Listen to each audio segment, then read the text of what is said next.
الله وبركاته. سبحانك لا علم لنا إلا ما علمتنا. رب اشرح لي صدري ويسر لي أمري. الحمد لله الحمد لله نحمده ونستعينه ونستغفره ونؤمن به ونتوكل عليه ونعوذ بالله من شرور أنفسنا ومن سيئات أعمالنا.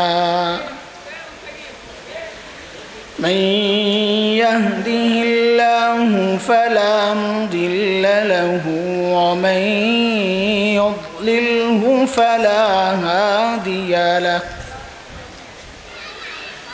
وأشهد أن لا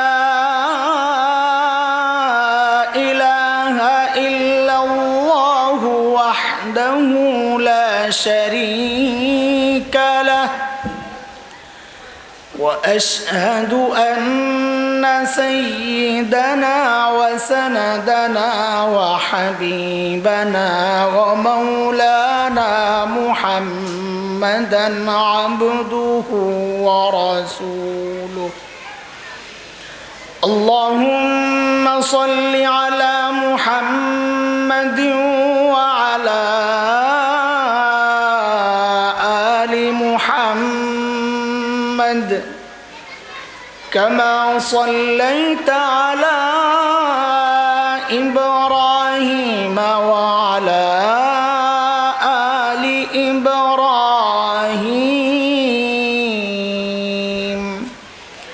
إنك حميد مجيد.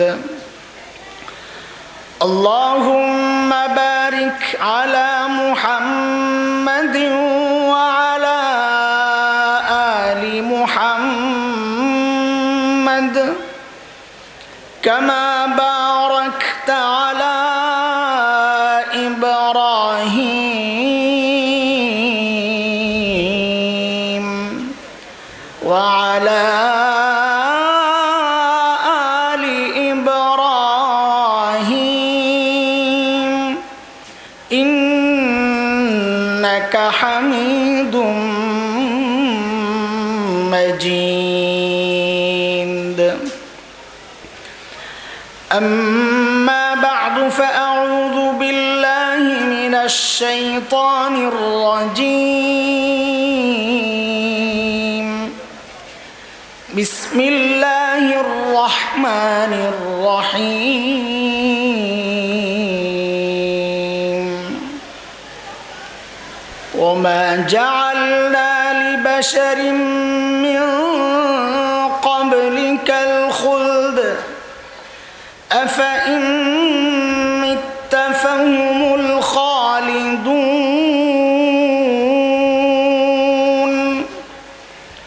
كل نفس ذائقة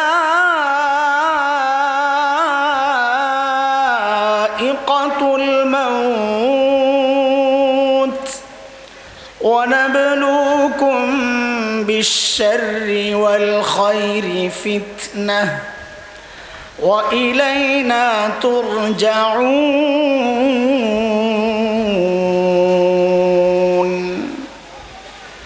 وعن عبد الله بن عمرو بن العاص رضي الله تعالى عنهما أنه قال: قال رسول الله صلى الله عليه وسلم: لا يقبض الله العلم انتزاعا ينتزعه من العباد ولكن يقبض بقبض العلماء. فإذا لم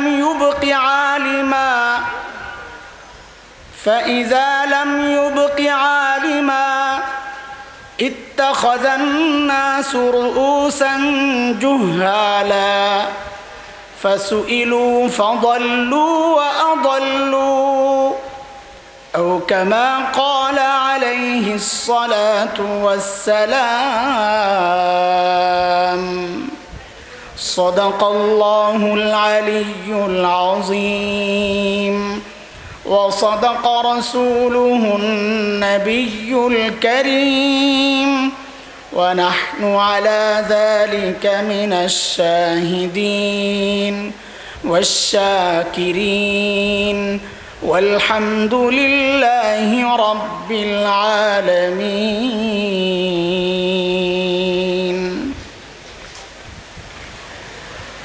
যোগ শ্রেষ্ঠ বুজুর্গ মুহাদ্দিস জানিশিন হযরত বরনবী রহমতুল্লাহ আলাইহি শেখুল হাদিস আল্লামা খলিলুর রহমান বরুণী রহমতুল্লাহ আলাইহির জীবন কর্ম শীর্ষক আজকের এই দোয়ার মজলিস উপস্থিত হযরত উলামায়ে কেরাম মুরব্বিয়ানে আযম দূর দূরান্ত থেকে আগত ইসলাম প্রিয় সুধী সমাজ প্রিয় ছাত্র ভাইয়েরা আল্লাহ সুবহানাহু ওয়া তাআলার অশেষ মেহেরবানি যে মালিক দ্বীনের বুঝ দিয়েছেন এটা আল্লাহ সবাইকে দেন না যাকে ভালোবাসেন দ্বীনের বুঝ তাকেই দেন দিন বুঝার মানসিকতা তাকেই দান করেন দিন মানার মানসিকতা তাকেই দান করেন তখন সে দ্বীনের উপর চলা তার জন্য সহজ হয় কারণ আল্লাহ যার দিলটা দ্বীনের জন্য খুলে দেন মালিক বলেন ওই বান্দা সারাক্ষণ আমার স্পেশাল নূরের আওতায় চলে আসে সূরা জুমারের মধ্যে আসছে রব্বে করিম বলেন أفمن شرح الله صدره للإسلام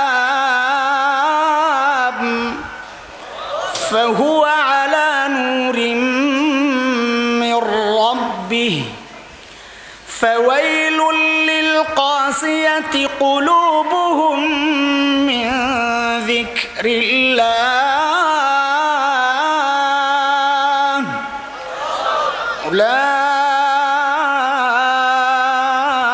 أولئك في ضلال مبين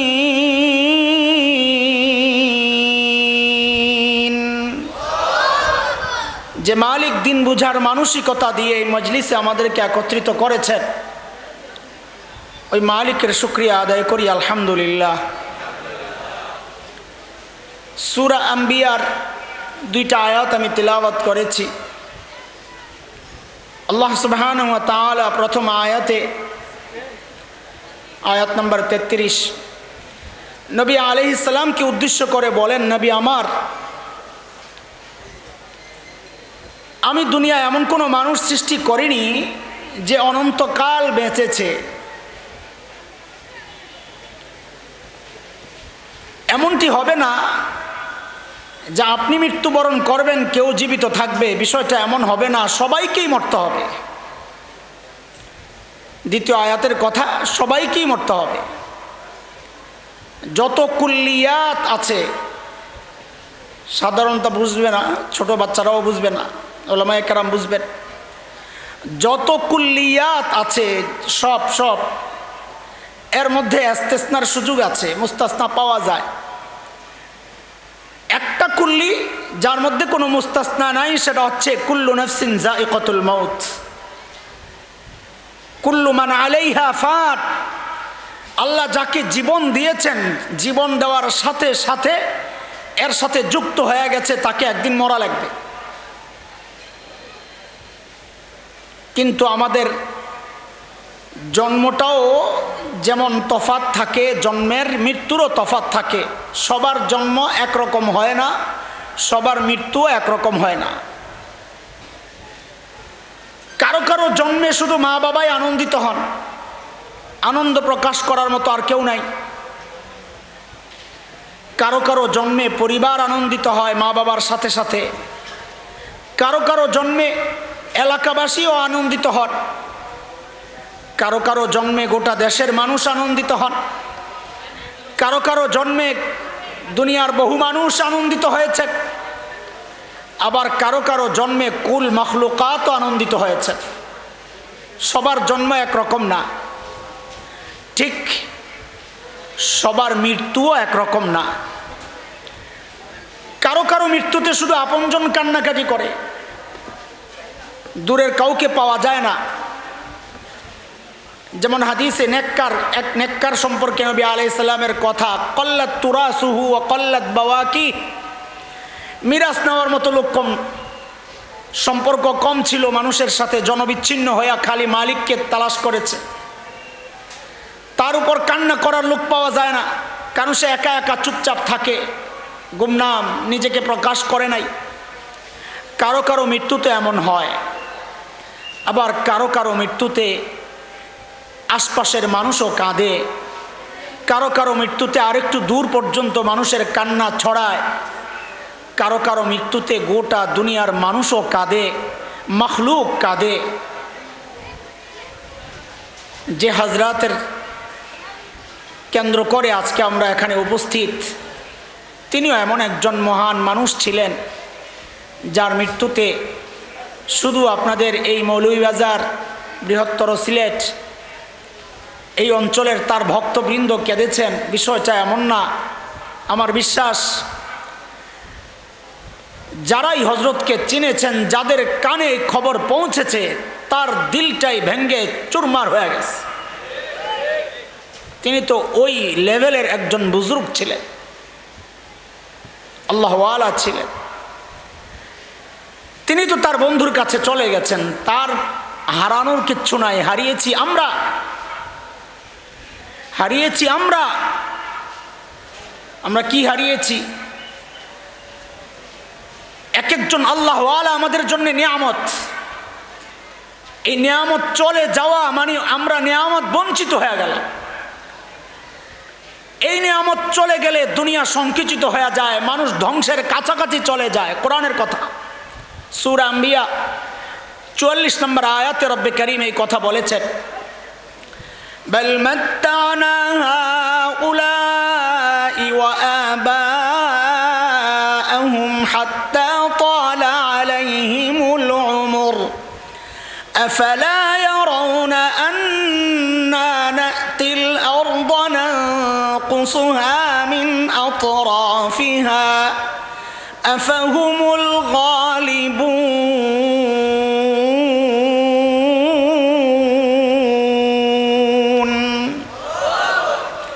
আল্লাহ দুনিয়া ধ্বংসের একটা হুমকি দিয়েছেন। আমি নিয়ামত দিয়েছিলাম, কদর করে নাই, আমি শেষ করে দিব।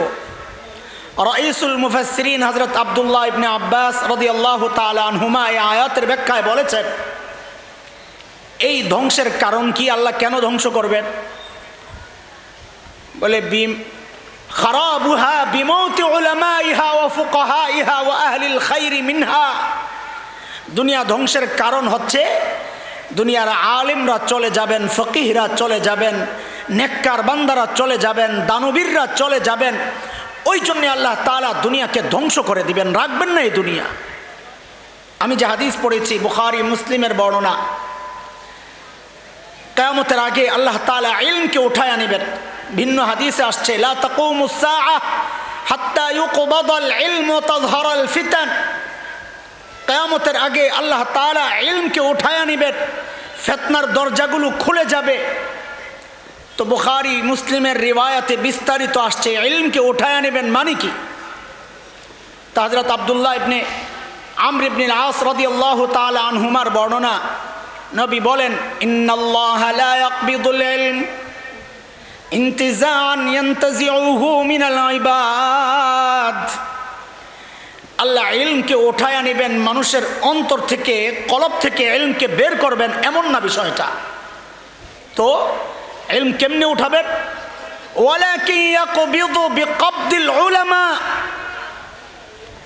আল্লাহ আলেমকে উঠায় আনিয়া ইলমকে উঠায় আনিবেন। আলেম চলে যাবে, তার সাথে সাথে ইলমও চলে যাবে।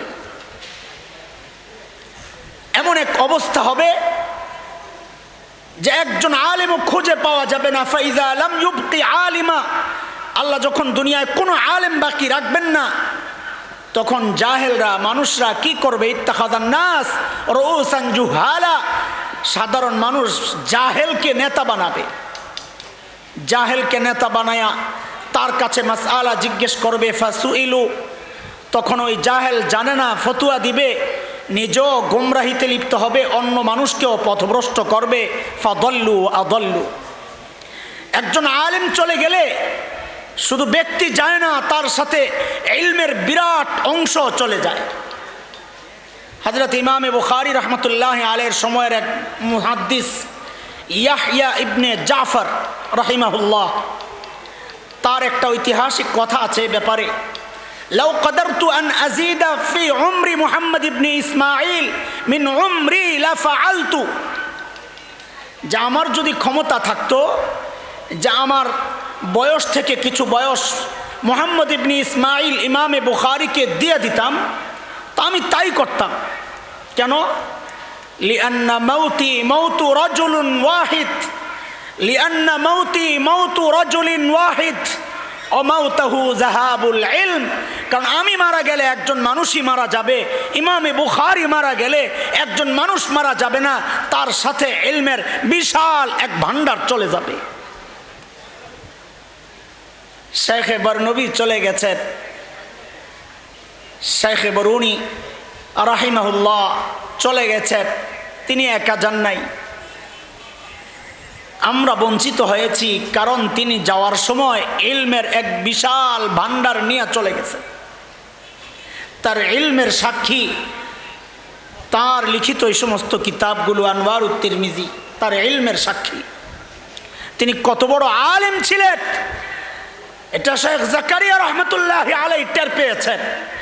তিনি কত বড় আলেম ছিলেন দারুল দেওবন্দের মুহাদ্দিস শেখুল হাদিস ফখরুদ্দিন রহমতুল্লাহি আলাইহি টের পেয়েছিলেন। তিনি কত বড় আলেম ছিলেন আব্দুল্লাহ দরখাস্তি রহমতুল্লাহি আলাইহি টের পেয়েছিলেন। তিনি কত বড় আলেম ছিলেন হযরত ইউসুফ বানুরি রহমতুল্লাহি আলাইহি টের পেয়েছিলেন। চিনল না এ জাতি।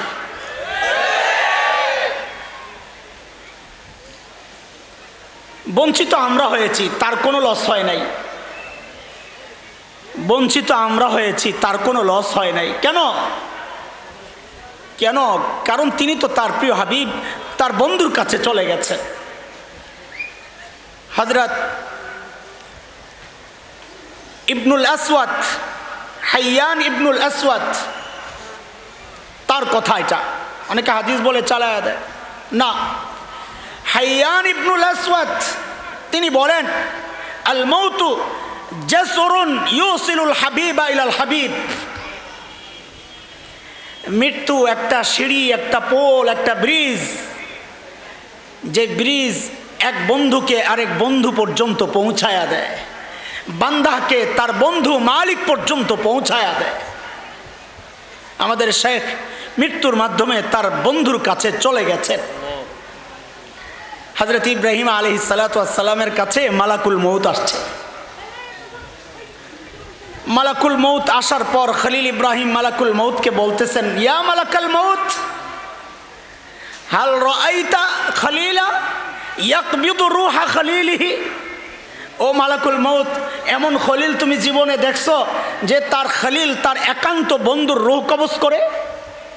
এটা কেমন খলিল?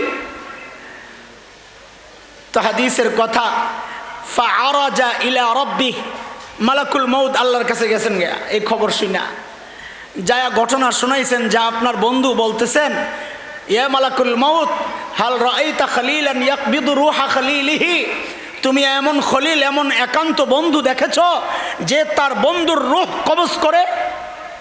তো আল্লাহ তাআলা মালাকুল মউতকে পাঠাইছেন, যাও যাও তুমিও যায়া বলো, হাল রাআইতা খলিলান ইয়াকরাহু লিকা খলিলিহি। এ নবী ইব্রাহিম, আপনি জীবনে এমন খলিল দেখছেন যে তার খলিলের সাক্ষাৎকে অপছন্দ করে? খলিল এই কথা শুই না সাথে সাথে বলেন, ইকবিজ রূহি আসা, আমার রূহ এখনই কবজ করো, আমি আর থাকতে চাই না। আমাদের হযরতের জীবনের শেষ মুহূর্তগুলো ওই রকম কেটেছে।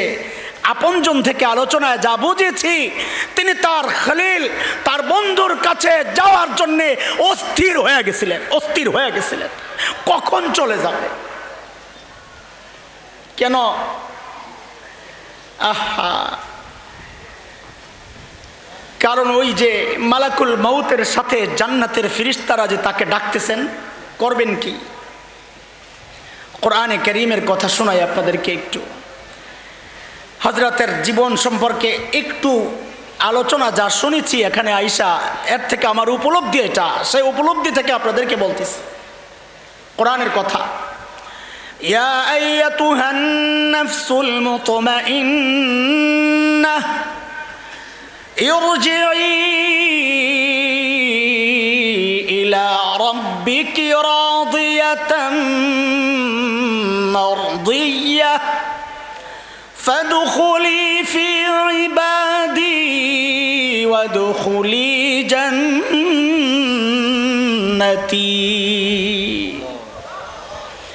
আল্লাহ তাআলা মুতমাইন নফসকে ডাকতেছেন, ও মুতমাইন নফস। মুতমাইন নফস কাকে বলে ওই ব্যাখ্যায় গেলে দেরি হয়ে যাবে। শুধু এতটুকু বুঝেন যে নফস আল্লাহর সিদ্ধান্তের সামনে নিজের সিদ্ধান্তকে কোরবানি দিয়েছে, যেই নফস আল্লাহর ইচ্ছাকে নিজের ইচ্ছা বানাইছে, ওইটাকেই বলে মুতমাইন নফস। আল্লাহ মুতমাইন নফসকে ডাক দিতেছেন, ইরজিই, ও মুতমাইন নফস তুমি ফেরত আসো।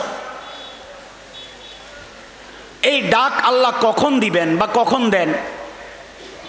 তো মুহাদ্দিসরা, মুফাসসিররা ব্যাখ্যা করেছেন। আমাদের হাকিমুল ইসলাম কারি তৈয়ব রহমতুল্লাহ আলাইহি একটা ব্যাখ্যা দিয়েছেন এই ডাক আল্লাহ কখন দেন। তো কারি তৈয়ব রহমতুল্লাহ আলাইহি বলেন যে একজন জান্নাতি বান্দার যখন মৃত্যুর সময় ঘনিয়ে আসে, তো আল্লাহ তাআলা জান্নাতের এই মেহমানকে আগায়া নেওয়ার জন্যে মালাকুল মউতের সাথে জান্নাতের কিছু ফেরেশতাকেও পাঠায়া দেন। হঠাৎ করে যদি আসে তো মৃত্যু পথযাত্রী ওই বান্দা তো ভয় পাওয়া যাবে। আল্লাহ চান না জীবনের এই শেষ মুহূর্তে তার এই আপনজনকে একটু কষ্ট দিতে, এটা আল্লাহ চান না। ওই জন্য হাদিসের কথা, বান্দা দূর থেকে দেখবে একটা চমৎকার আলো তার দিকে ধীরে ধীরে এগোচ্ছে, আসছে। সে এক নজরে তাকায়া থাকবে, এটা কি, এটা কি, এটা দেখতে দেখতে যত ধীরে ধীরে কাছে আসতেছে তার আকর্ষণ বাড়তেছে। কি চমৎকার, আল্লাহ তাকায়েই আছে। যেই না কাছে আসছে দেখে যে কি সুন্দর চেহারাওয়ালা মানুষের রূপে জান্নাতের ফেরেশতা আর মালাকুল মউত কাছে আইসা বান্দাকে ডাকতে থাকে, বের হও, বের হও। কি বইলা ডাকে ওইটাও হাদিসে আসছে। ইয়া আইয়াতুহান নাফসুল মুতমাইন্নাহ কানাত ফিল জাসাদিত তাইয়িব উখরুজি ইলা রাউহিন ওয়া রাইহান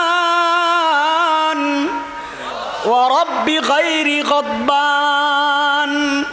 ও মুতমাইন নফস, বের হও, বের হও, বের হও। এতদিন তুমি পবিত্র শরীরের ভিতরে ছিলা, আজকে তোমার বের হওয়ার সময় আসছে, বের হও। এই জায়গায় ফাঁক দিয়ে আমার লোভ সামলাইতে পারতেছি না, আমি একটা ফাঁক দিয়া কথা বইলা নেই। মুতমাইন নফস যে পবিত্র শরীরের মধ্যে থাকে, এর একটা উপলব্ধি একজন ডাক্তারের। আমাদের হযরত যখন হসপিটালে, তা আমার ভাই শোনাইছেন, তাদের থেকে যা শুনছি এটা দিয়ে আপনাদেরকে বয়ান সাজাইয়া কিছু বলতেছি। ডাক্তার যখন ইঞ্জেকশন দিবেন, ক্যানুলা ফিট করতে চান, তো ডাক্তার বলেন আমার জীবনে আমার হাত কাঁপে না ইঞ্জেকশন দিতে, এখন আমার হাত কাঁপতেছে কেন, যে এই পবিত্র শরীরটার ভেতরে আমি এই সুই কেমনে ঢুকাই। তার উপলব্ধি, এটা পবিত্র শরীর, এই উপলব্ধি কোনো ভ্রান্ত মন গড়া উপলব্ধি নয়, এটা হাদিসের শব্দ।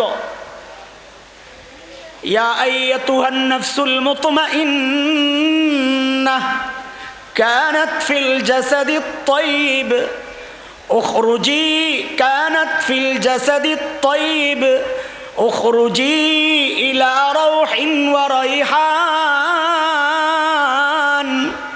ওয়া রাব্বি গায়রি গাদবান।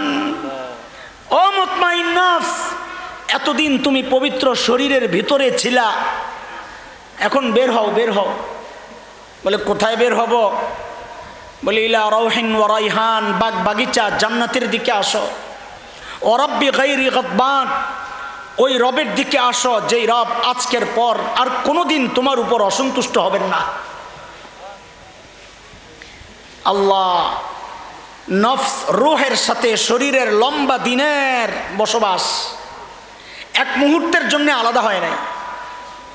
এই জন্য রূহের সাথে শরীরের একটা মহাব্বত তৈরি হয়ে গেছে। তো ফিরিস্তারা যে ডাকে, বান্দা বের হতে চায় না, বের হতে চায় না। খেয়াল করে শুনেন, বান্দা বের হতে চায় না। তখন ফিরিস্তারা আল্লাহকে জানাবেন, আল্লাহ আপনার বান্দা তো আসতে চায় না, আপনার মেহমান তো আসতে চায় না। তো আল্লাহ তাআলা তখন বলবেন, আমার বান্দাকে তার জান্নাতের বাড়িটা একটু দেখায়া দাও না। যেই না জান্নাতের বাড়ির সামনে, ওই মুহূর্তেই আল্লাহ তাআলা ওই ডাকটা দিবেন, ইয়া আইয়াতুহান নাফসুল মুতমাইন্নাহ ইরজিই ইলা রাব্বিকি রাদিয়াতাম মারদিয়াহ ফাদখুলি ফি ইবাদি ওয়াদখুলি জান্নাতি। ও মুতমাইন নফস, ইরজিই, খেয়াল করেন শব্দ দুইটা। ফিরিস্তারা বলেছিলেন উখরুজি, বের হও, বের হও। আল্লাহ তাআলা শব্দ পাল্টায়া দিছে। আল্লাহ বের হও বলেন না, আল্লাহ বলেন ইরজিই, ফেরত আসো। আল্লাহ বুঝাইতে চাইছেন যে তুমি যেখানে আছো এটা তোমার আসল ঠিকানা না, তুমি তো আরেক জায়গার বাসিন্দা। জায়গায় ফেরত আসো, ইরজিই, ফেরত আসো। বলে কোথায় আসবো? বলে ইলা রাব্বিক, তোমার রবের কাছে আসো। বলে রব যদি নারাজ হন? বলে না, রাদিয়াতাম মারদিয়া, দুনিয়ায় রবের সিদ্ধান্তের সামনে তুমি রাজি ছিলা, আজকে রবও সুসংবাদ দিচ্ছেন, রবও তোমার উপর রাজি। এখন ফাদখুলি ফি ইবাদি ওয়াদখুলি জান্নাতি, যাও যাও আমার স্পেশাল বান্দাদের দলভুক্ত হও আর জান্নাতে ঢুকে যাও। মুহতারাম হাজরিন, মৃত্যুর সময় আহলুল্লাহদের মৃত্যুর কিছু আলামত পাওয়া যায়। মানুষটা আহলুল্লাহ, আল্লাহওয়ালা, মানুষটা আল্লাহওয়ালা, মৃত্যুর কিছু আলামত পাওয়া যায়। সেই আলামত কখনো তো একটু মুস্কি হাসি থাকে, কারণ ওই যে জান্নাতের বাড়ি দেখে ফেলছে, হাসতে থাকে। আশপাশ কাঁদতে থাকে, সে হাসতে থাকে। হ্যাঁ, ফার্সি শের পড়ছিলাম ছোটবেলায়, ইয়াদারি কে জাদানে ওয়াক্তে জাদানে তু, যে তোমার জন্মের সময়ের অবস্থা তোমার মনে আছেনি? হামা খানদান সওয়ান, হামা খানদা সওয়ান তু গিরিয়া, সবাই হাসতেছিল তোমার জন্মে আর তুমি কাঁদতেছিলা। ঠিক উল্টাটা ছিল তোমার মৃত্যুর সময়। হামা গিরিয়া সওয়ান তু খানদা, সবাই কাঁদতেছে, তুমি হাসতেছ। আল্লাহওয়ালার মৃত্যুর এটা নমুনা। জগতের মানুষ কাঁদে, কিন্তু যিনি কবর যাত্রী তিনি হাসতে থাকেন। কারণ কি? কারণ কি? কারণ হচ্ছে ওই যে জান্নাতের বাড়ি যে দেখে ফেলছেন, তখন তিনি চান কখন খালি যাবেন, কখন খালি যাবেন, অস্থির হয়ে যান। আপনাদের জানা আছে কিনা আমার জানা নাই, আমার ভাই থেকে আমি শুনেছি আর চোখের পানি ঝরেছে। কি মানুষ হারাইলাম হযরতের মৃত্যুর আগে পরে। এমন কিছু নমুনা প্রকাশ পেয়েছে যে আমরা এটা অনুমান নয়, দিল থেকে বিশ্বাস করি এটা যে হযরত জান্নাতের মেহমান হিসাবে দুনিয়া থেকে বিদায় নিয়েছে। মৃত্যুর পর ভাইরা দেখেছেন, ভাইগনারা দেখেছেন, ঠোঁটের মধ্যে মুস্কি হাসি লেগে আছে। মুস্কি হাসি। কেন? সারা জীবন মালিককে রাজি করাইছেন যেই মানুষ, মৃত্যুর সময় মালিক তার উপর রাজি হবেন না, এটা হতে পারে না।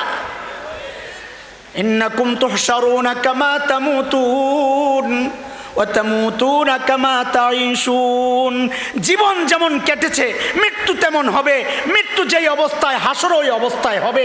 সুন্নতের জিন্দেগিতে যাদের জীবন কেটেছে মৃত্যু তাদের ঈমান অবস্থায় হবে না, মৃত্যু তাদের মালিকের সন্তুষ্টি নিয়ে হবে না, এটা মানতে পারি না, এটা মানতে পারি না। আমাদের হযরত মৃত্যুর আগ মুহূর্ত পর্যন্ত নবী আলাইহিস সালামের শেষ আমলি সুন্নত মিসওয়াকের সুন্নত, সেই সুন্নতটা পর্যন্ত ছাড়েন নাই। হাত উঠাইতে পারেন না, মিসওয়াক করবেন হাত উঠাইতে পারেন না। আপনজনকে বলেছেন মিসওয়াক আগায়া দাও। এই মানুষ জান্নাতি না তো কে হবে? নিজেদের ব্যাপারে কি আশা করতে পারি? বললাম শুরু থেকেই যে যারা চলে গেছে তাদের কোনো টেনশন নাই, কারণ তারা তো তার হাবিব আর বন্ধুর কাছে চলে গেছেন। ক্ষতি যা হওয়ার তো আমাদের হয়েছে, কারণ দুনিয়া ধ্বংসের এক ধাপ আগায়া গেছে। ইলম থেকে বঞ্চিত হওয়ার আমরা বিরাট একটা সম্পদ আমরা হারায়া ফেলছি। সারা জিন্দেগি আফসোস করলেও এই সম্পদ তো আর ফেরত পাবো না। হযরত তো চলে গেছে, এই কথায় পরে আসতেছি। এই আলোচনা কেন হচ্ছে? এই আলোচনাগুলো কেন হচ্ছে? হাদিসের উপর আমল করে। হযরত আব্দুল্লাহ ইবনে ওমরের হাদিস রাদিয়াল্লাহু আনহুমা, তিরমিজি, আবু দাউদ, ইবনে হিব্বানের মধ্যে রিওয়ায়াত আসছে, উযকুরু মাহাসিনা মাউতাকুম, তোমাদের মাইয়্যিতদের ভালো দিকগুলো নিয়ে আলোচনা করো। যদিও শেখ আলবানী রহমতুল্লাহ আলাইহি রাবি ইমরানের কারণে এই হাদিসকে মুনকার বলেছেন। সাধারণরা বুঝবেন না, যদি আলেম থাকেন যেন কোনো আপত্তি না আসে হাদিস বর্ণনার কারণে, এই জন্য আমি কথাটা ভেঙে নিচ্ছি। রাবি ইমরানের কারণে যদিও শেখ আলবানী সহ কিছু মুহাদ্দিস এই হাদিসকে মুনকার বলেছেন, কারণ ইমাম বুখারী রহমতুল্লাহ আলাইহি ইমরানকে মুনকার বলেছেন, মুনকারুল হাদিস, যার কারণে এই হাদিসকে সনদানও মুনকার বলেছেন, মতনানও মুনকার বলেছেন। কিন্তু ইবনে হিব্বান এই হাদিসকে সহি বলেছেন। মৃত ব্যক্তিদের ভালো দিকগুলো নিয়ে আলোচনা করা এর দুইটা ফায়দা। কারি তৈয়ব রহমতুল্লাহ আলাই দুইটা ফায়দা উল্লেখ করেছেন এর জন্যে। এক নম্বর ফায়দা হচ্ছে, এই মৃত ব্যক্তির ভালো জীবনের ভালো অংশগুলো নিয়ে আলোচনা করলে মানুষের অন্তরের মধ্যে এই ব্যক্তির মহাব্বত তৈরি হবে। তো মহাব্বত তৈরি হইলে এই ব্যক্তির জন্যে মানুষ আল্লাহর কাছে হাত উঠাইয়া দোয়া করবে। আমরা এই কথাগুলো আপনাদের সামনে পেশ করতেছি, অথবা হযরতের আপনজনরা, ওয়ারিসরা, হিতাকাঙ্ক্ষীরা এই যে আয়োজন করেছেন, মাকসাদ কি? মাকসাদ হচ্ছে হযরতের জীবনের এই সুন্দর দিকগুলো শোনার পর আপনাদের দিলের মধ্যে তার প্রতি মহাব্বত আরও বেড়ে যাবে। মহাব্বতের দাবি হচ্ছে দুইটা, তাকে মানব আর তার জন্য আল্লাহর কাছে দোয়া করব, এক কারণ। আরেক কারণ হচ্ছে এইরকম মকবুল বুজুর্গের জীবনের এই কর্মগুলোকে আমিও নিজের জীবনের কর্ম বানাবো ইনশাআল্লাহ তাআলা। ভাই, হযরতের জীবনের অনেক দিক আছে যেগুলো হয়তো আমাদের জানা নাই। আমরা তাসবিহওয়ালা শেখ খলিলুর রহমান বরনবী রহমতুল্লাহ আলাইহিকে চিনেছি, আমরা মিসওয়াকওয়ালা শেখকে চিনি, জানি, কিন্তু আমাদের শেখ যে ওই যে সাহাবীদের নমুনা, রাতে তো তাহাজ্জুদ গুজার, কিন্তু দিনের প্রহরে তিনি একজন মুজাহিদ। তার এই চরিত্র সম্পর্কে অনেকের অজানা, অনেকে জানেন না। তিনি শুধু আত্মশুদ্ধির মেহনতের একজন বুজুর্গ না, তার অনেক কর্ম তিনি আমাদের জন্য রেখে গেছেন। এগুলোকে মানার মাধ্যমেই আমরা অনুভব করব আমাদের শেখ চলে যান নাই, তিনি যেন আমাদের সাথেই আছেন ইনশাআল্লাহ। ভিন্ন একটা প্রসঙ্গে কথাটার দিকে আমি ঢুকতে চাই, ভিন্ন প্রসঙ্গ নিয়ে। কেউ যেন এমনটা না ভাবেন যে আমি অন্য কোথাও ঘুরতেছি, সময় কাটাইতেছি না, বুঝানোর জন্যে ভিন্ন একটা প্রসঙ্গে যাচ্ছি। করোনা চলতেছে, তাই না? এখন করোনার একটা অবস্থা আছে না? এখনো না, সব ওপেন করে দিছে, করে নাই। তো করোনা থেকে বাঁচার জন্য দেখি মাস্ক লাগায়। আজকে না কালকেও দেখছি একজনের মুখে তিনটা মাস্ক, কয়টা, হাতে গ্লাভস। সুবহানাল্লাহ, এত ভয় পায়। যেই মানুষটারে সারা জিন্দেগি ওয়াজ করে বুঝাইতে পারলাম না বিবিরে বোরকা পরান, ওই মানুষটারও দেখি এখন বিবি তো পরে পরে নিজেও বোরকা পরে করোনার ডরে। আর কোন বোরকা, কাপড়ের না প্লাস্টিকের, করোনায় ধরবে। এখন তো বিভিন্ন দেশ ভ্যাকসিন বের করছে, টিকা দিলে যেন করোনা না হয়, আমেরিকা, রাশিয়া, চীন, ভারত। তো আপনাদের কাছে আমাদের জিজ্ঞাসা, এটা ভিন্ন প্রসঙ্গ, আমি আসবো জায়গা মতো ঘুরাইয়া। আপনাদের কাছে আমাদের জিজ্ঞাসা, ভ্যাকসিন কোনটা নেবেন, ভারতেরটা না আরশেরটা? বলেন, আরে ভাই ভ্যাকসিন কোনটা দিবেন, ভারতেরটা না আরশেরটা? তা আরশের ভ্যাকসিন কি? যেই ভ্যাকসিন আমাকে শুধু করোনা নয় সমস্ত আযাব আর গজব থেকে বাঁচায়া দিবেন, ওই ভ্যাকসিন কি? আল্লাহ তাআলা কোরআনে বলেছেন ভ্যাকসিন, ওমা কানা আল্লাহু লিয়ুআযযিবাহুম ওয়া আনতা ফীহিম ওমা কানা আল্লাহু মুআযযিবাহুম ওয়া হুম ইস্তাগফিরুন।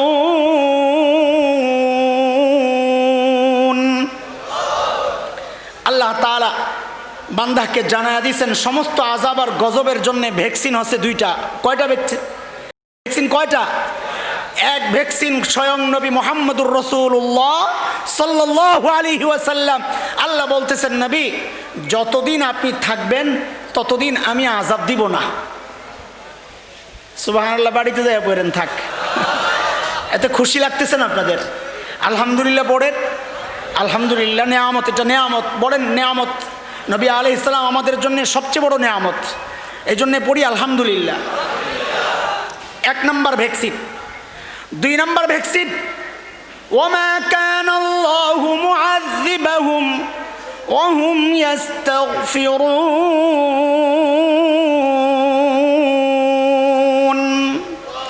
দুই নম্বর ভ্যাকসিন হচ্ছে যতদিন মানুষ ইস্তিগফারের আমল চালায়া যাবে, আল্লাহ ওয়াদা করতেছেন আমি ওই মুস্তাগফিরিনদেরকে, ইস্তিগফার পড়নেওয়ালাদেরকে আমি আযাব দিয়া ধ্বংস করব না।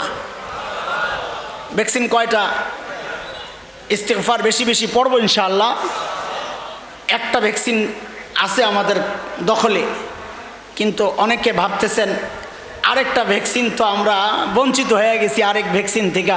নবী আলাইহিস সালাম তো চলে গেছেন, তাই না? বলেন, চলে গেছেন, নবী আলাইহিস সালাম চলে গেছেন। এখন আমাদের ভাগে ভ্যাকসিন আছে কয়টা? আরে কথা বলেন না, কয়টা? না না না, হতাশ হওয়ার কোনো কারণ নাই। বুজুর্গ উলামায়ে কেরাম বলেছেন এটা, যে নবী আলাইহিস সালাম চলে গেলেও নবী আলাইহিস সালাতু ওয়াস সালামের সুন্নাহকে নবী রেখে গেছেন।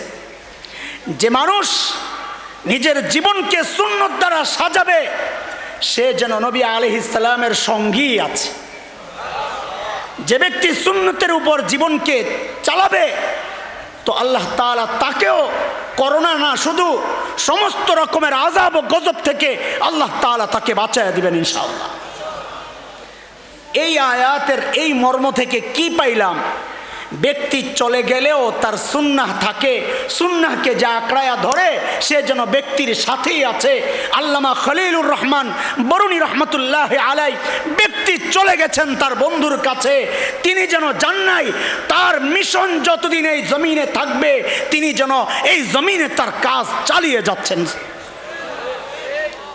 এই জন্যে দোস্ত মোহতারাম, আমরা চাই শাইখে বরুণীর সাথে আমাদের উঠা বসা চাই। বলেন চাই? চাই।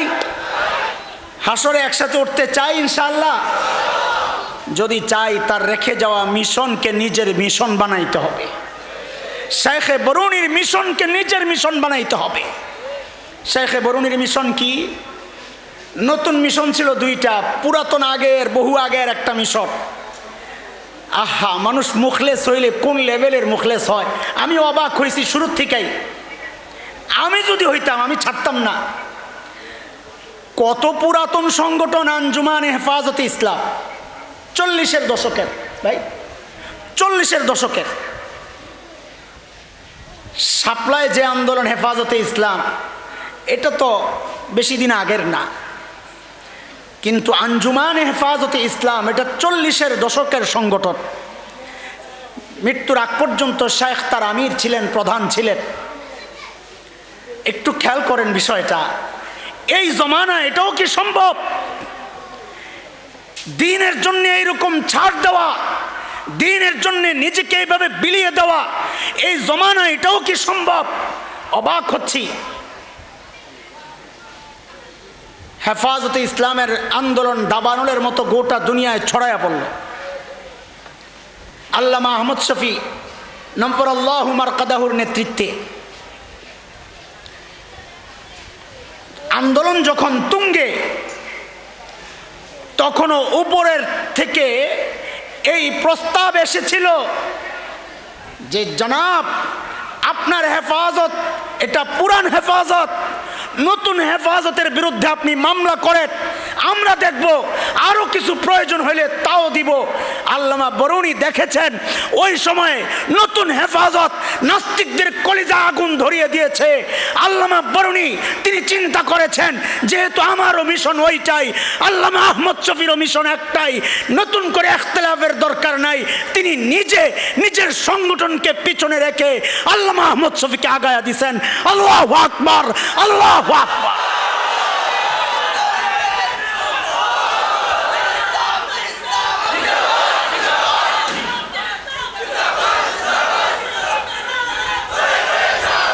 এই যুগেও কি এটা সম্ভব? যখন নেতৃত্ব নিয়ে দ্বন্দ্ব, মারামারি, কাটাকাটি, মিছিল পাল্টা মিছিল, হামলা পাল্টা হামলা, মামলা পাল্টা মামলা, সেই যুগের মানুষের কথা বলতেছি, অবাক। অথচ সেই উপলক্ষ একটা চলে আসছিল, আমি সাক্ষী। আমার আধা কিলো সর্বোচ্চ 1 কিলো দূরত্বে ঢাকার কাটাবন মসজিদ, আমি নিউ এলিফ্যান্ট রোড কাটাবন, আমার থেকে 1 কিলোর বেশি হবে না। জুমার পর পুলিশ হামলা চালিয়ে কিছু যুবক ভাইকে গ্রেফতার করলো হেফাজতের সময়। ভাগ্যক্রমে ওই দিন জুমা আমাদের হামিদি ভাই, নুরুল আলম না, নূরে আলম হামিদি, হজরতের বড় সাহেবজাদা নূরে আলম হামিদি ভাই ভাগ্যক্রমে ওই দিন ওই মসজিদে নামাজ পড়ছেন। তো মাশাআল্লাহ, দেখতে তো সালাম্বা, সুন্দর চেহারা, ঘন দাড়ি, দেখতে তো পাকিস্তানি লাগে। পুলিশ তো পায়ে আল্লাহর বান্দারে ধরছে যে এটা পাকিস্তানি জঙ্গি, দাড়ি ছাড়া এগুলা বাংলাদেশি জঙ্গি, আর এই নূরে আলম হামিদি হচ্ছে পাকিস্তানি জঙ্গি। উসালাম্বা দেখছে, আহা, ধৈরা খুব নির্যাতন, উপস্থিত যা নির্যাতন করা যায় কঠিন পিটা লাগাইছে। আমি জানি, কাছে হওয়ার কারণে অনেক কিছু জেনেছি। খুব মারছে, শাহবাগ থানায় নিয়ে ফালায় রাখছে। ফোন আসছে হজরতের কাছে, আপনার ছেলে রক্তাক্ত। ও মুসলমান, বলছিলাম যে তসবিওয়ালা খলিলুর রহমান বরুণবীকে তোমরা চিনো, মিসওয়াকওয়ালা খলিলুর রহমান বরুণীকে তোমরা চিনো, মুজাহিদ মিল্লাত বরুণীকে তোমাদের জানা নাই। কি জবাব দিয়েছিলেন তিনি যে আমার ছেলে আজকে রক্তাক্ত কেন? যেই জবাব দিয়েছেন এটা তার জবাব না, এটা বাবা থেকে শিখেছেন। এই জবাব কার থেকে শিখেছেন? তার বাবা থেকে শিখেছেন। তার বাবা আইয়ুব খানের বিরুদ্ধে জন্ম নিয়ন্ত্রণ বাজেয়াপ্ত করার জন্য ফ্যামিলি আইনের নামে জন্ম নিয়ন্ত্রণের বৈধতা দেওয়ার যে সিদ্ধান্ত আইয়ুব খান সরকার করেছিল, তার বিরুদ্ধে যে আন্দোলন করেছিলেন শেখ বরনবী রহমতুল্লাহ আলাই, ঢাকায় লাখো মানুষের জমায়েত করেছিলেন, গুলি করার সিদ্ধান্ত হয়েছে। শেখ বরনবী সেদিন বুক ফুলাইয়া বলেছিলেন, গুলি যদি করতে হয় আমার বুক আগে ঝাঁঝরা করতে হবে, তারপর আমার সঙ্গীদেরকে মারতে হবে। বলেছি তসবিওয়ালা বুজুর্গ চিনো তোমরা, মুজাহিদ মিল্লাত তো চিনো না। ঠিক একই জবাব খলিলুর রহমান বরনবী রহমতুল্লাহ আলাই সেদিন সবাইকে জানিয়ে দিয়েছিলেন, আমার কলিজার টুকরা সন্তান সে যদি নাস্তিক মুরতাদদের বিরুদ্ধে বক্তব্য দেওয়ার কারণে, অবস্থান নেওয়ার কারণে তার এই দশা হয়, আমার কোনো আফসোস নাই, শহীদ হয়ে যাক, আমার কোনো আফসোস নাই। একজন শহীদের বাবার এইরকম উচ্চারণ মুজাহিদে মিল্লাত ছাড়া কারো পক্ষে সম্ভব না।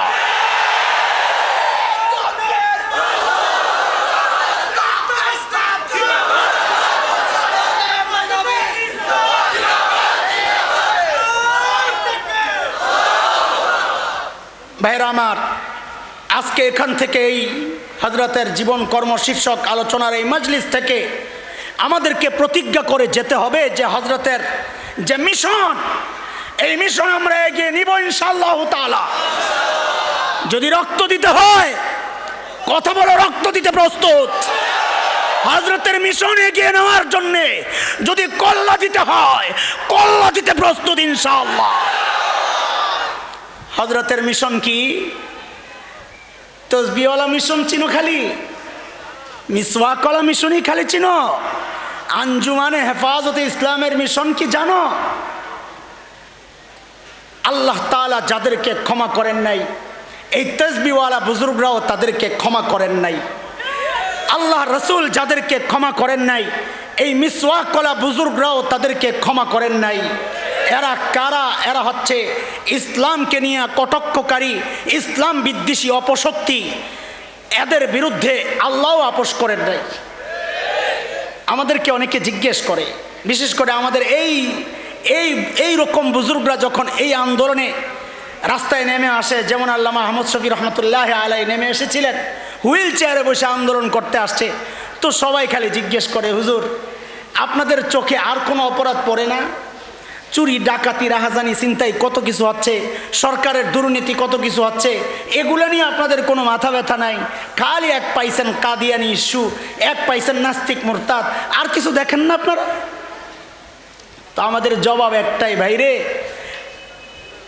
এই অপরাধ আর 10টা অপরাধের মতো না। কারণ এই অপরাধের সাথে আল্লাহ আপোষ করেন নাই, এই অপরাধের সাথে নবীও আপোষ করেন নাই। প্রমাণ শুনেন, সূরা তাওবা আয়াত 12-13, দুইটা আয়াত আল্লাহ তাআলা কি বলেন একটু খেয়াল করেন। وَإِنْ نَكَثُوا أَيْمَانَهُمْ مِنْ بَعْدِ عَهْدِهِمْ وَطَعَنُوا فِي دِينِكُمْ فَقَاتِلُوا أَئِمَّةَ الْكُفْرِ إِنَّهُمْ لَا أَيْمَانَ لَهُمْ لَعَلَّهُمْ يَنْتَهُونَ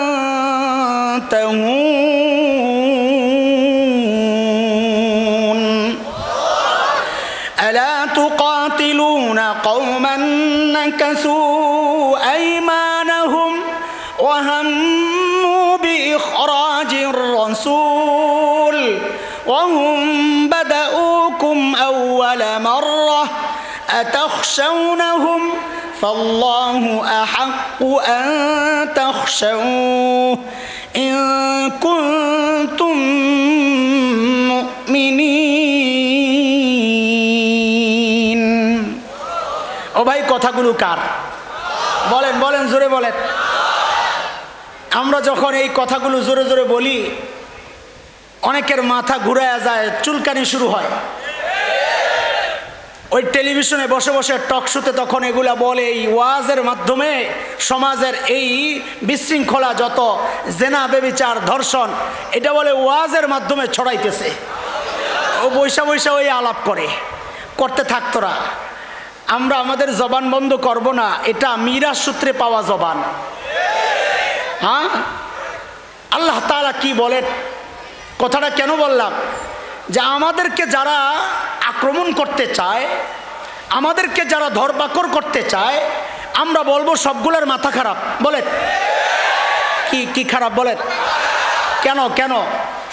কারণ কি একটু শোনাই আপনাদেরকে। আমগো ঢাকায় আমগো একটু চাপার যোগটা বেশি, বুঝেন না? দুই পোলার মধ্যে গন্ডগোল, তো একটা আরেকটারে ধরতে তো পারে না, একটা চিঠি লেখছে। এখন তো মেসেজ দেওয়ার সিস্টেম আছে, আগে তো এগুলো ছিল না। তো চিঠি পাঠাইছে, চিঠির মধ্যে কি লেখছে? লেখছে হইলো আবে আমগো মহল্লায় তোরে পায়ালই খায়ালাম। আমগো ঢাকায় বাসায় কইলাম আর কি, আমগো মহল্লায় তোরে পায়ালই আবে খায়ালাম। ডাক পিয়ন যখন চিঠি নিয়ে দিছে, চিঠি খুইলাই যখন দেখছে লেখা আবে আমগো মহল্লায় পায়ালই তোরে খায়ালাম, লগে লগে চিড়ারে জিদ্দে ছিঁড়ছে, চিড়াই ডাক পিয়নরে মারছে এক চটকারা। আচ্ছা বলেন তো ডাক পিয়নের কোনো দোষ আছে? সমস্যা হইলো যে চিঠি দিছে তার। তো এই যেই লোক ওই চিঠি প্রেরক যে পাঠাইছে তাকে কিছু না বইলা ডাক পিয়নকে যে মারতে যায়, সে কি সুস্থ না পাগল? বলেন বলেন। আরে ভাই, কোরআনের কথাগুলো কার? জোরে বলেন কার? আল্লাহর কথা আমরা ডাকপিয়ন হিসাবে উম্মতের কাছে পৌঁছাইতেছি। তোমার যদি খারাপ লাগে, হিম্মতার সাহস থাকলে, হেডম থাকলে আল্লাহরে যায়া ধরো। আমগরে কিছু বললে বুঝবো তুমি সুস্থ না, তুমি পাগল। কথা কার? আল্লাহ বলতেছেন ওয়া ইন্নাকাসু আইমানাহুম মিন বা'দি আহদিহিম ওয়া তা'নু ফি দীনিকুম ফাকাতিলু আইম্মাতাল কুফর। আল্লাহর দ্বীনকে নিয়ে যারা কটাক্ষ করবে, তা'নু ফি দীনিকুম, আমার দিন নিয়ে, তোমাদের দিন নিয়ে যারা কটাক্ষ করে, গালি দেয়, টুপি দাড়ি পর্দা নিয়ে তাচ্ছিল্য করে, আল্লাহর হুকুম ফাকাতিলু আইম্মাতাল কুফর, লিডারগুলারে ধইরা ধইরা কল্লা ফালাইয়া দিতে হবে। তোমারে বলি নাই, এটা আমাদের দাবি। যারা জিম্মাদার, দায়িত্বে, নেতৃত্বে যারা আছে, এটা তাদের কাজ। তুমি আর আমি আবার চাপাতি নিয়ে মাইরা দিও না। বলে এই মুসলমান, আল্লাহ জানে তোমার দিলের মধ্যে একটু ডর ডর আছে। খাইছে রে হুজুর যেই কথা বলে, হুজুরে তো ধরবে ধরবে, না জানি আমাদেরকেও ধরে। ভয় পাইতেছ? আল্লাহ জানেন এটা, তুমি আর আমি যে একটু ভয় পাইতে পারি। এই জন্য আল্লাহ বলেন আতাখশাউনাহুম আলা তুকাতিলুনা কওমান নাকাসু আইমানাহুম ওয়া হাম্মু বিইখরাজির রাসূল ওয়া হুম বাদাউকুম আউওয়ালা মাররা। সব আকাম কুকাম করলো তারা, তাদেরকে মারতে। আতাখশাউনাহুম, ভয় পাও তুমি? আল্লাহ বলতেছেন তুই ভারতরে ভয় পাস, তুই আমেরিকা ভয় পাস, তুই রাশিয়া ভয় পাস? না না, ফাল্লাহু আহাক্কু আন তাখশাউ ইন কুনতুম মুমিনিন। যদি ঈমানদার হও, ভয় একমাত্র পাইতে হবে কাকে? কাকে? এই জন্য দোস্ত মাঝে মধ্যে আওয়াজ উঠায়া বলি, আমাদের দেশ দখলের হুমকি দেয় কেউ কেউ, আশপাশ থেকে এই দেশ দখলের হুমকি দেয়, আমাদেরকে পাকিস্তান পাঠায়া দেওয়ার হুমকি দেয়। আল্লাহ ওইটাও বলছেন, হ্যাঁ, বিইখরাজির রাসূল, রসুলকে দেশ থেকে ভাগায়া দিয়া যারা দৌরাত্ম, যারা তাদের সন্ত্রাসী কর্মকাণ্ড চালিয়েছে তাদেরকে ভয় পাও। তোমাদেরকে যারা খেদায়া দিতে চায় এই জমিন থেকে, এই মাটি থেকে, শাহজালালের এই পবিত্র ভূমি থেকে, তাদেরকে ভয় পাও। আমেরিকা ভয় পাও, তাদেরকে জানায়া দাও কালিমা তো পড়েছি, জীবনের মায়া কইরা কালিমা পড়ি নাই, কারণ এই জীবন মালিকের কাছে বিক্রি করে দিয়েছি। হুমকি ধমকি দিও না, বরং পাল্টা হুমকি শুনে নাও। এই দেশ দখল করতে আসবা, শাহেকে বরুণের এই পবিত্র জমিন দখল করতে আসবা, একবার খালি পাও দিয়া দেখো, খোদার কসম একটাকে পালাতে দেওয়া হবে না, পালাতে দেওয়া হবে না।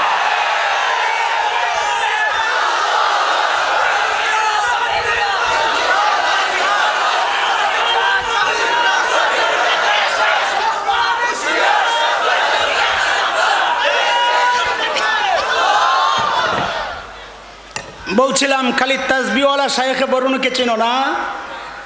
মিসওয়াকওয়ালা শায়েখে বরুণকে চিনো? মুজাহিদে মিল্লাতকে চিনো না? চিনো? এগুলা শায়েখের আদর্শ। তিনি কেন ছাড়বেন? কারণ তার প্রিয় হাবিব তো এদেরকে ছাড়েন নাই। এই অপরাধীকে প্রিয় নবী সাল্লাল্লাহু আলাইহি ওয়াসাল্লামও ছাড়েন নাই। রহমতের নবী উহুদের মাঠে রক্তাক্ত হয়েছে। সাহাবায়ে কেরাম অতিষ্ঠ হইয়া কষ্ট সহ্য করতে না পাইরা আয়েশা বলতেছেন, ইয়া রাসূলুল্লাহ, একটু বদদুয়ার হাতটা উঠান না, একটু বদদুয়ার হাতটা উঠান না। আল্লাহর নবী বদদুয়ার হাত উঠাইছেন, আল্লাহর নবী হাত উঠাইছেন। সাহাবায়ে কেরাম তো খুশি যে এইবার বদদুয়া দিবে, দিলে শেষ হয়ে যাবে কাফের সব। কিন্তু রক্তাক্ত নবী হাত উঠায়া কি বলতেছেন, আল্লাহ এরা বুঝে না, এদেরকে হেদায়েত দিয়ে দাও। সেই রহমতের নবী,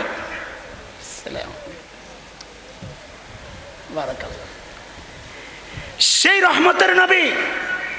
বলতেছিলাম ভাই, বুজুর্গদের এই সমস্ত সিদ্ধান্তগুলোর ব্যাপারে আপত্তির আঙ্গুল না তোলা, কারণ এই জায়গায় তারা আপোষ করতে রাজি না। তাসবিওয়ালা হইলি কি মিসওয়াকওয়ালা হইলি কি, এই জায়গায় মর্দে মুজাহিদ। সেই জায়গা তোমাকে চিহ্নিত করে দিয়ে যায় যেন তোমরা ওই মিশনকে আগায়া নিতে পারো, তাইলে বোঝা যাবে শাইখে বরনবীকে মহব্বত করো। কারণ এই কথাটা আল্লাহর। কার?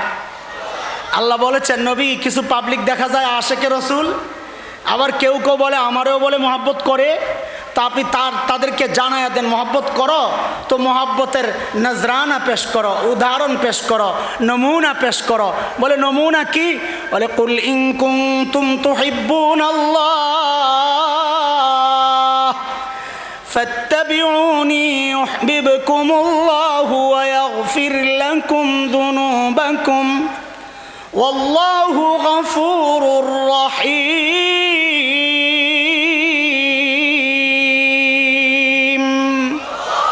নবী তারা যদি দাবি করে আমাকে মহব্বত করে, তো আপনি তাদেরকে জানায়া দেন তারা যেন আপনাকে ফলো করে। এটাই মহব্বতের দাবি। শাইখে বরুণীকে মহব্বত করি তো শাইখের সুন্নত জিন্দা করি, শাইখের মিশনকে আগায়া নেই, তাইলে বোঝা যাবে শাইখকে মহব্বত করি। নবী আলাইহিস সালাম ছাড়েন নাই। মক্কা বিজয়ের সময়ের একটা ছোট্ট ঘটনা শোনাই। আমাদের বড় ভাই চলে আসছেন, তার জন্য মাইক ছেড়ে দিব। এরপর আরেক বড় ভাই আসবেন, সাহেবজাদা। সাহেবজাদা, এক সাহেবজাদার পরে আরেক সাহেবজাদা। আমিও কারো না কারো সাহেবজাদা। আমার বাবা গরিব মানুষ দেখে কি আমি সাহেবজাদা না? হ্যাঁ, আমি কি আমার বাবার ঘরে হই নাই? আমার ভাই নিলে বড় বড় হজরতের ঘরে হয়েছেন, এই জন্য সাহেবজাদা। আল্লাহ মামুর লোক বড় হুজুরের ঘরে হয়েছেন সাহেবজাদা। আমি কি চাচার ঘরে হয়েছি? আমিও সাহেবজাদা, ছোটো মোটো সাহেবজাদা। আলহামদুলিল্লাহ, আল্লাহ এই সমস্ত আমাদের বড় ভাইদেরকে বাবার রেখে যাওয়া খেদমতকে, মিশনকে বাবার মতো করে আগায় আনার তৌফিক দান করেন। আমি এক একজন বুজুর্গ হারাইছি, আর কিয়ামতের তত বেশি কাছাকাছি পৌঁছে যাচ্ছি, হারাচ্ছি আর পৌঁছে যাচ্ছি। হাদিসের কথা। যাই হোক, আল্লাহ নবী মুহাম্মদুর রাসূলুল্লাহ সাল্লাল্লাহু আলাইহি সাল্লাম মক্কা বিজয়ের দিন মক্কায় ঢুকতেছেন। ফাতেহ নবী, বিজয়ী বীর। দুনিয়ার রাজা বাদশারা কোন অঞ্চলে ঢুকলে কি করে? কোরআন কি বলে? ইন্নাল মুলুকা ইযা দাখালু ক্বরিয়াতান আফসাদুহা ওয়া জাআলু আইজ্জাতা আহলিহা আযিল্লাহ। রাজা বাদশারা যখন কোনো জনপদে ঢুকে তো সব তছনছ মিসমার করে করে ঢুকে, সম্মানিতদেরকে অসম্মানিত করে করে ঢুকে। অথচ নবী আলাইহিস সালাতু ওয়াস সালাম যখন মক্কায় ঢুকতেছেন তো মাথাটা গুজু করে চোখের পানি ঝরঝর করে পড়তেছে, কাঁদতেছেন আর পড়তেছেন ইন্না ফাতাহনা লাকা ফাতহাম মুবিনা। আল্লাহ এই জয় আমার না, এই জয় আপনি দিয়েছেন তাই পেয়েছি। এই কথা বলতে বলতে কাঁদতেছেন আর ঢুকতেছেন। কি করছেন? ঢুইকায় ধর্মার পাকর না, ঘোষণা দিয়ে দিলেন, এই ভয় পায়ও না, ভয় পায়ও না, লা তাসরিবা আলাইকুমুল ইয়াউম, আজকে প্রতিশোধ নাই। তবে শর্ত আছে, শর্ত। মান দাখালাল মসজিদাল হারাম ফাহুয়া আমিন, মসজিদে হারামে যারা ঢুকবে তারা নিরাপদ। মান দাখালা দার আবি সুফিয়ান ফাহুয়া আমিন, আবু সুফিয়ানের ঘরে যারা ঢুকবে তারাও নিরাপদ। মান আগলাকা বাবাহু ফাহুয়া আমিন, যে নিজের ঘরের দরজা বন্ধ করে দিবে তারাও নিরাপদ। এই ঘোষণা দিয়ে দিলেন নবী আলাইহিস সালাম। ও ভাই খেয়াল করেন, আমি বারবার জিজ্ঞেস করব কোন নবী? খুব জোরে সোরে বলতে হবে রহমতের নবী। বলেন বলেন, কোন নবী? কারণ কারণ কথাটা বলতে চাচ্ছি এই জন্যে, আপনাদেরকে বুঝাইতে চাই যে সামনের যে কঠিন কঠিন অ্যাকশান, রহমতের নবী হিসাবে তো তাদেরকে ছেড়ে দেওয়ার কথা, কিন্তু নবী ছাড়েন নাই। তার মানে কি এই রকম বিষয়গুলোতে আপোষ করা চলে না, তাই আমাদের বুজুর্গরাও এই জাতীয় বিষয়গুলোতে আপোষ করেন নাই। নবী ঢুইকাই ঘোষণা দিলেন সব মাফ, কিন্তু নবীর মাথায় তো আছে অত আনুফি দিনিকুম, যারা মালাউন তাদেরকে ছাড়া যাবে না। বলেন যারা, জোরে বলেন যারা মালাউন তাদেরকে। এখন যেহেতু মালাউন বলছি, যাই এক একটা হিন্দু ধরেন আর জবাই করেন, হিন্দুরাই মালাউন আর বাংলাদেশে হিন্দুরাই মালাউন। কি মনে হয় আপনার? কোরআন কি বলে? না না না না, শুধু হিন্দুরা মালাউন না, কোরআনের বক্তব্য আরেকটা। সূরা আহজাব আয়াত 57, কোরআন বলে মালাউন কারা? ইন্নাল্লাযীনা ইউযুনাল্লাহা ওয়া রাসূলাহু লা'আনাহুমুল্লাহু ফিদ দুনিয়া ওয়াল আখিরাহ ওয়া আ'আদ্দা লাহুম আযাবাম মুহিনা। আল্লাহ আল্লাহর রাসূলকে যারা কষ্ট দেয় এরা হইল মালাউন। যদি কোট পরা থাকে, নাম মুসলমান, টুপিও আছে, কিন্তু আল্লাহ আল্লাহর রাসূলকে কষ্ট দেয়, তুইও আস্তা একটা মালাউন। হিন্দু, বৌদ্ধ, খ্রিস্টান, মগ, মুরাং, গারো, চাকমা, কোকিল, সাঁওতাল, টিপরা, যত জাতি আছে দুনিয়ায়, যেই আল্লাহ রসুলের কষ্ট দিবে সেই মালাউন। খালি হিন্দুরা মালাউন না, মুসলমান নামধারীও মালাউন হইতে পারে। কথা কার? আমারে কিছু কইস না রে ভাই, আমি যা বলতেছি কোরআনের কথাগুলাই তোমাদেরকে শোনাইতেছি। মালাউন ছাড়া যাবে না, এটা আবার কার কথা? আল্লাহ বলেছেন সূরা আহজাবের 61-62 নম্বর আয়াত যে মালাউন ছাড়া যাবে না, সব ছাড়া যাবে, মালাউন ছাড়া যাবে। মালউনিনা আইনামা সুকিফু উখিযু ওয়া কুতিলু তাকতিলা সুন্নাতাল্লাহি ফিল্লাযীনা খালাউ মিন ক্বাবল ওয়ালান তাজিদা লিসুন্নাতিল্লাহি তাবদীলা। আল্লাহ রসুলের দুশ্মন এরা মালাউন, মালাউনদেরকে যেখানে পাওয়া যাবে পাকড়াও করে হত্যা করতে হবে। এই জন্যে আমরা এই জায়গায় এত গরম, খালি জিজ্ঞেস করো না যে এত গরম কেন এই জায়গায়। আরে এই জায়গায় গরম তো আল্লাহ করে দিছেন, এই জায়গায় এই জন্যে গরম। আমরা কাউকে ক্ষমতা থেকে নামানোর আন্দোলন করি না, কাউকে ক্ষমতায় ওঠানোর আন্দোলন করি না। আমাদের একটাই কথা, এই জমিনে সব থাকতে পারবে, আমরা কাউকে কিচ্ছু বলবো না। নবীর দুশ্মন থাকতে পারবে না, অন্য কোনো বিচার চাই না, একটাই বিচার চাই, একটাই সিদ্ধান্ত চাই। আল্লাহর নবীকে যারা কটাক্ষ করবে, গালি দিবে, নবীর খতমে নবুয়তকে যারা অস্বীকার করে, খতমে নবুয়তের মুকুটকে নিয়ে যারা টানা হেচড়া করে, তাদের অন্য কোনো শাস্তি মানি না, একটাই শাস্তি চাই, মৃত্যুদণ্ড চাই, মৃত্যুদণ্ড চাই।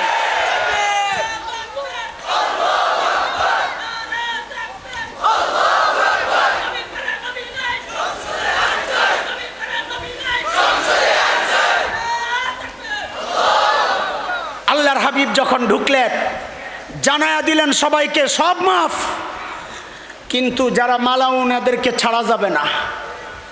বলে মালাউন কে কে ইয়া রাসূলুল্লাহ? এত হাজার হাজার মুশরিক। তো আল্লাহর নবী গইনা 15টা নাম শোনায়া দিলেন, এগুলা মালাউন।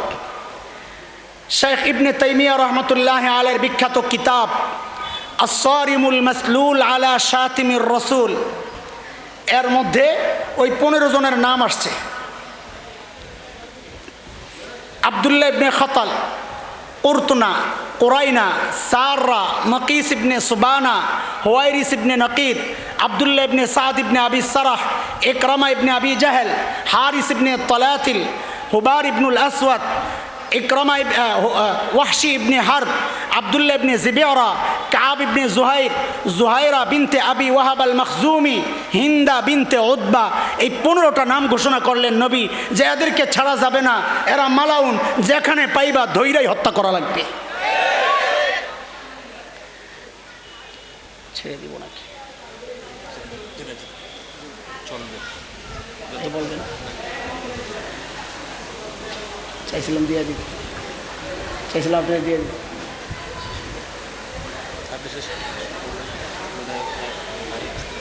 আরো দেরি হবে, আচ্ছা আচ্ছা। আব্দুল্লাহ ইবনে খাতাল কি করছে জানেন? ওই 15টার একটা যায়া কাবার গিলাফ দিয়া নিজেরে পেঁচাইছে। উদ্দেশ্য কি? উদ্দেশ্য মুসলমানদেরকে ধোকা দেওয়া। মনে করছে মুসলমানরা তো কাবারে খুব সম্মান করে, গিলাফ দিয়া ঢাকলে বুঝি আমারে ছেড়ে দিব। এই কৌশলটা নির্বাচন আসলে আমাদের কিছু রাজনীতিবিদও করে। নির্বাচন আসলে আস্তে করে টুপি একটা মাথায় লাগায়। মনে করছে এদেশের মানুষ দিনদার, আল্লাহ ওয়ালাদেরকে মহব্বত করে, তো টুপিটা লাগাইলে মনে হয় ভোটটা পাওয়া যাইব। আমরা এত বোকা ভাইব না। আব্দুল্লাহ ইবনে খাতাল ওই কাম করছে, কাবার গিলাফ দিয়ে নিজেরে পেঁচাইছে, কিন্তু আসলে মাথায় তো ঘেলু নাই। মাথায় যদি ঘেলু থাকতো রব চিনত। যার মাথায় ঘেলু আছে সে তার রব চিনে। কার কথা? কার কথা? ইন্না ফি খালকিস সামাওয়াতি ওয়াল আরদ ওয়া ইখতিলাফিল লাইলি ওয়ান নাহার লাআয়াতিল লিউলিল আলবাব।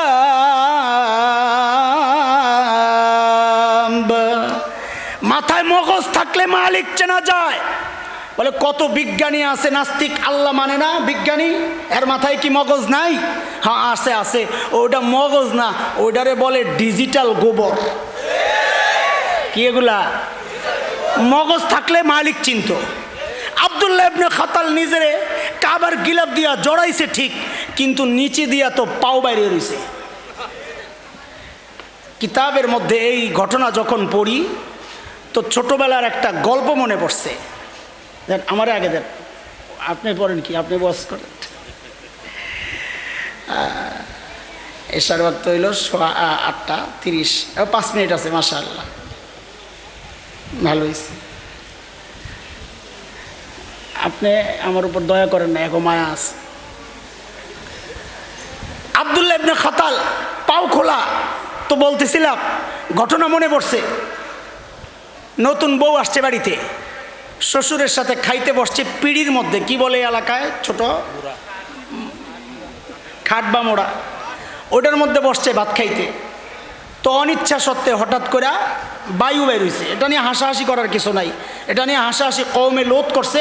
আল্লাহ এদেরকে শাস্তি দেওয়ার যতগুলো কারণ আছে এর মধ্যে একটা এটাও যে এরা এই বায়ু ছাড়াছাড়ির মধ্যে প্রতিযোগিতা করত।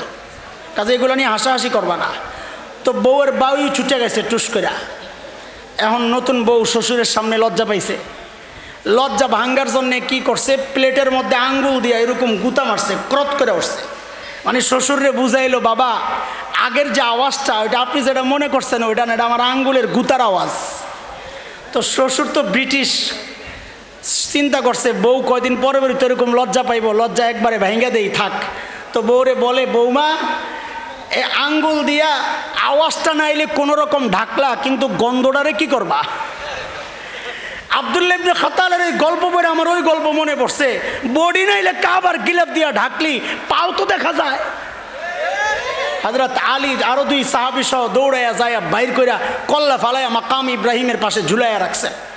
ইকরামা ইবনে আবি জাহেল ফাঁক দিয়ে আরেকটা শোনাই। আব্দুল্লাহ ইবনে সাদ ইবনে আবি সারাহ হযরত ওসমানের আপন দুধ ভাই।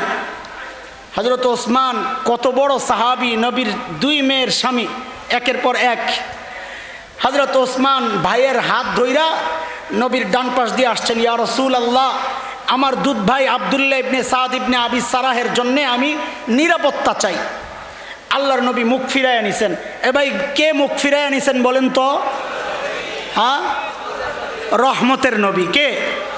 এই জায়গায় রহমতের নবী কত কঠিন ছিলেন দেখেন, মুখ ফিরাইয়া নিছেন। হযরত ওসমান আবার ওই পাশে গেছেন, ইয়া রাসূলুল্লাহ আমার ভাই আব্দুল্লাহ ইবনে সাদ ইবনে আবি সারাহের জন্য নিরাপত্তা চাই। নবী আবারও মুখ ফিরাইয়া নিছেন। কোন নবী? হযরত ওসমান আবার এই পাশে আসছেন, ইয়া রাসূলুল্লাহ আমার দুধ ভাইয়ের নিরাপত্তা চাই। নবী আলাইহিস সালাম ঈমানের শর্তে নিরাপত্তা দিয়া সাহাবায়ে কেরামকে এইবার বলতেছেন, এই কি করলি তোরা? আমি যে কালক্ষেপণ করতেছিলাম, এদিক সেদিক মুখ ফিরাইতেছিলাম, এই সময়টা কাজে লাগায়া কেন তার কল্লাটা দেহ থেকে আলগা করলি না? এই কথা কার? কার? দেখেন কত কঠোর এই জায়গায়। সাহাবায়ে কেরাম তো হয়ে গেছে, হতাশ হয়ে গেছে।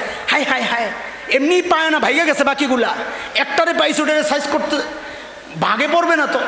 খুব ভিতরে পুরা ভরা, কারণ কতজন বাপ হারাইছে, বিবি হারাইছে, সন্তান হারাইছে, নিজে আহত হয়েছে, নবীকে রক্তাক্ত হইতে দিয়েছে, আগুন জ্বলতেছে শরীরে। হাই হাই ইয়া রাসূলুল্লাহ, আপনি একটু চোখের ইঙ্গিত দিয়ে বইলা দিতেন এটারে সাইজ কর। আল্লাহর নবী বলেন, আরে বলে কি, আমি নবী, নবী নবীদের শান না চোখের ইশারায় কথা বলা। নবীরা যা বলেন ডাইরেক্ট বলেন। এই জন্যে বলি, আরে শোনো, আমাদের কথাগুলো তোমাদের পছন্দ হয় না, কারণ আমরা রাজনীতির মারপ্যাচ বুঝি না। নবীর ওয়ারিস হিসাবে যেটা হক মনে করি ওইটাকে ডাইরেক্ট বলি, গুড়ায়া পেঁচায়া বলি না। কথা কন ঠিক করে। হযরত ইকরামা পালাইছেন ইয়ামনের দিকে। আবু জাহেলের বেটা, তখনও মুসলমান হন নাই, ওই 15 জনের একজন। ইয়ামানে বর্ডার পার হওয়ার সময় ছোট্ট একটা খালের মতো বসছে, নদীর মতো, নৌকা ডিঙ্গি দিয়া পার হইতে গেছে, এর মধ্যে ঝড় তুফান শুরু হয়েছে। যেই না ঝড় তুফান শুরু হয়েছে, বেচারারা মরুভূমির এলাকার মানুষ সাঁতার জানবে কোত্থেকে, পানিই তো দেখে না। এখন তো শুরু করছে, ইয়া লাত, ইয়া উজ্জা, ইয়া মানাত, ইয়া হুবাল, হে ভগবান, ভগবান বাঁচাও। মাঝি কি বলে? মাঝি বলে কাজ হবে না। বলে কেন?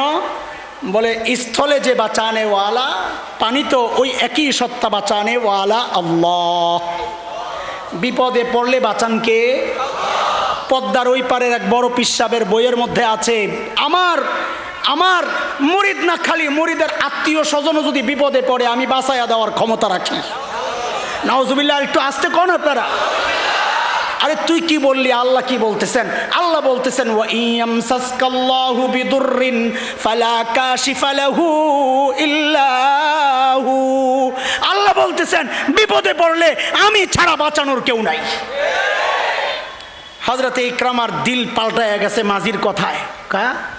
যদি পানির মধ্যে বাঁচানেওয়ালা আল্লাহই হয়, স্থলেও বাঁচানেওয়ালা আল্লাহই হয়, লাত আর উজ্জা যদি বাঁচাইতে না পারে, তো সাথে সাথে ওই আল্লাহর দিকে হাত উঠাইয়া বলতেছেন, আল্লাহুম্মা লাকা আহদুন ইন আফাইতানি মিম্মা আনা ফি আন আতিয়া মুহাম্মাদান ফালা আজিদান্নাহু আন আতিয়া মুহাম্মাদান হাত্তা আদা ইয়াদাইয়া আলা ইয়াদাইহি ফালা আজিদান্নাহু আফুওয়ান গফুরান কারীমা।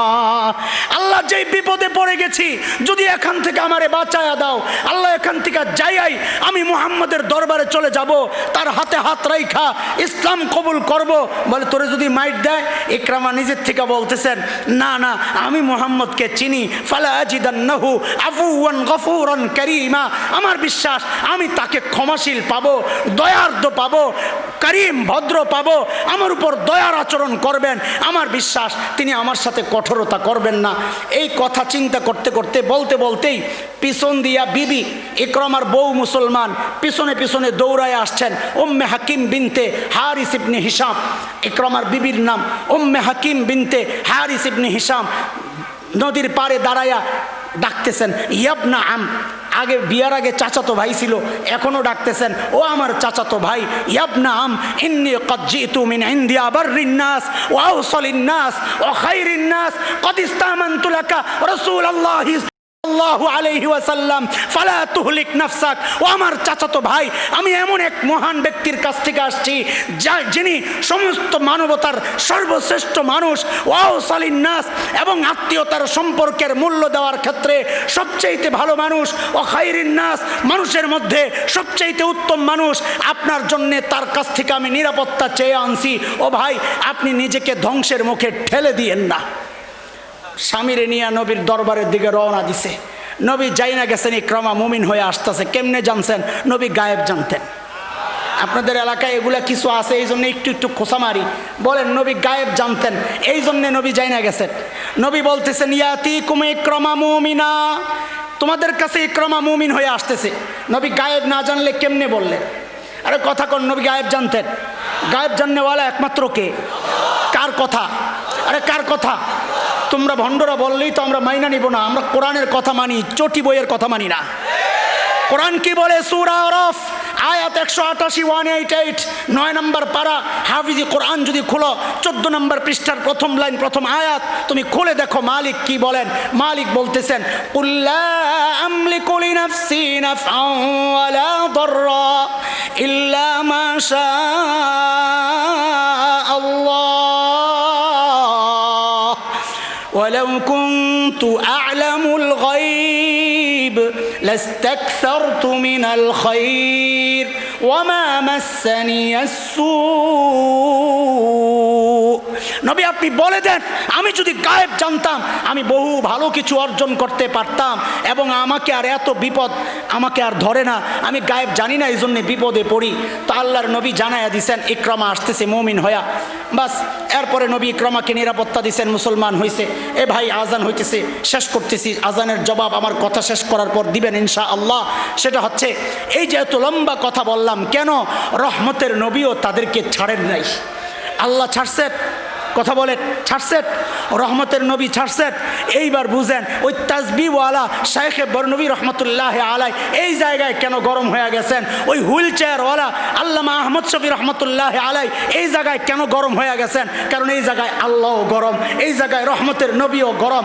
যদি আল্লামা আহমদ শফিকে মহাব্বত করো, যদি শেখ খলিলুর রহমান বরনবী রহমতুল্লাহ আলাইকে মহাব্বত করো, তো তার এই মিশনকে আঞ্জুমানে হেফাজতে ইসলামের যে মিশন, আল্লাহর নবীর দুশ্মনদের বিরুদ্ধে দাঁড়িয়ে যাওয়া, আল্লাহর নবীকে যারা গালি দেয়, কটাক্ষ করে, তাচ্ছিল্য করে, দিন নিয়ে যারা কটাক্ষ করে, আমাদের বড়রা তাসবিহওয়ালা বুজুর্গ আপোষ করেন নাই, মিসওয়াকওয়ালা বুজুর্গ আপোষ করেন নাই, আমরাও আপোষ করতে রাজি না। বাংলার জমিনে সব ধর্মের লোক থাকতে পারবে, আমাদের কোনো মাথা ব্যথা নাই। আল্লাহর নবীর দুশ্মনরা থাকতে পারবে না, থাকতে দেওয়া হবে না, থাকতে দেওয়া হবে না। আল্লাহ মজলিসকে কবুল করেন, আমিন আমিন। ওয়া আখিরু দাওয়ানা আলহামদুলিল্লাহি রাব্বিল আলামিন। আসসালামু আলাইকুম ওয়া রাহমাতুল্লাহি ওয়া বারাকাতুহু।